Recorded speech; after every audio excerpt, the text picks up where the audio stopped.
یہ بات درست ہے، اس کو ہمیں کھلے دل سے قبول کرنا چاہیے کہ ہم مسلمان ہونے کے باوجود ان قدروں کو اختیار نہ کر سکے جو ہمارے آقا نے ہمیں دی. اکبر الہآبادی نے کہا تھا مس پہ ہے اپنی نظر اور سیم ان کے ہاتھ میں.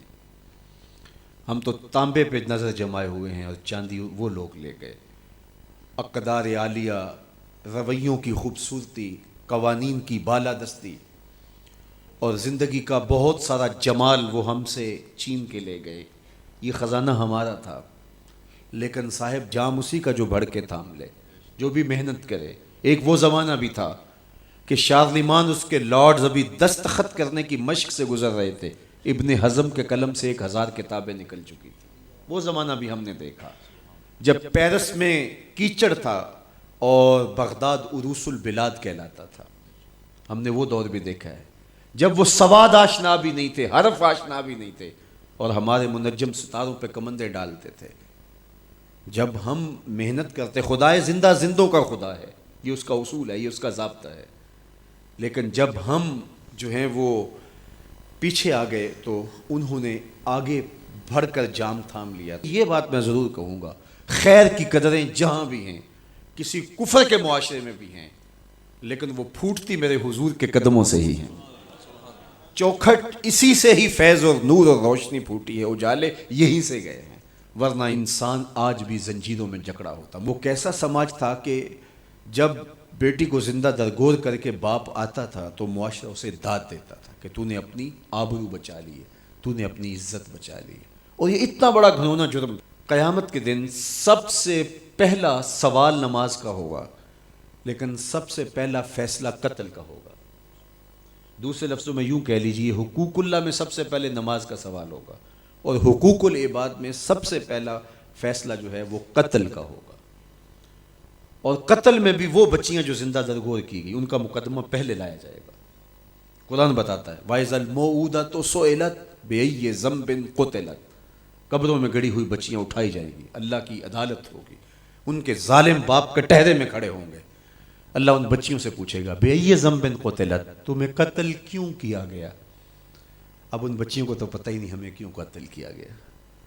ابھی آنکھ کھلنے نہیں پائی تھی کہ بند کر لی گئی، زبان بولنے نہیں پائی تھی کہ نوچ لی گئی، زندگی کا پھول ابھی کھلا ہی نہیں تھا کہ مرجھا گیا. انہیں تو پتہ ہی نہیں ہمارے ظالم باپوں نے یہ قیامت کیوں اٹھائی، یہ غضب کیوں توڑا، ہمارے معصوم دامن پہ کون سا داغ دیکھا کہ ہمارے ظالم باپوں نے ہماری زندگی نوچ لی. کہتے ہیں گڑھا کھودتے تھے، تاریخ پڑھیں، دل آج بھی خون کے آنسو روتا ہے. اور گڑھا کھود کر کے اس میں کھلونے رکھتے اور بچی وہاں بیٹھ جاتی اور کھلونوں سے کھیلنے لگتی، اور وہ اوپر سے ریت ڈالتے، اور وہ بچی پہلے پہل تو اس کو کھیل سمجھتی اور وہ اس کھیل میں خود شریک ہوتی. لیکن جب اس کے کندھوں سے اوپر تک ریت بڑھتی اور اس کی سانس دبنے لگتی، پھر اسے سمجھ آتی یہ کہانی کوئی اور ہے. پھر وہ معصوم اور ننھے ہاتھ جوڑ کے اپنے باپ سے زندگی کی بھیک مانگتی، لیکن ظالم سفاک باپ ریت ڈالتا اور یوں اس کی سسکیاں، اس کی آہیں، اس کی چیخیں، اس کے آنسو اس ریت میں دب جاتے.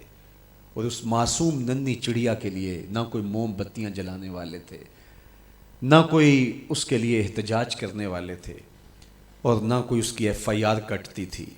باپ کو بھی داد ملتی، ماں کو بھی داد ملتی. معاشرہ صفاق اس پہ ماتم کرنے کی بجائے اس پہ خوشیوں کا اظہار کرتا. پہلی آواز پورے عرب میں جو اٹھی اور بلند ہوئی وہ میرے حضور کی تھی. بیٹیوں کو قتل کرنے والوں سن لو، میری فاطمہ میرے جگر کا ٹکڑا ہے.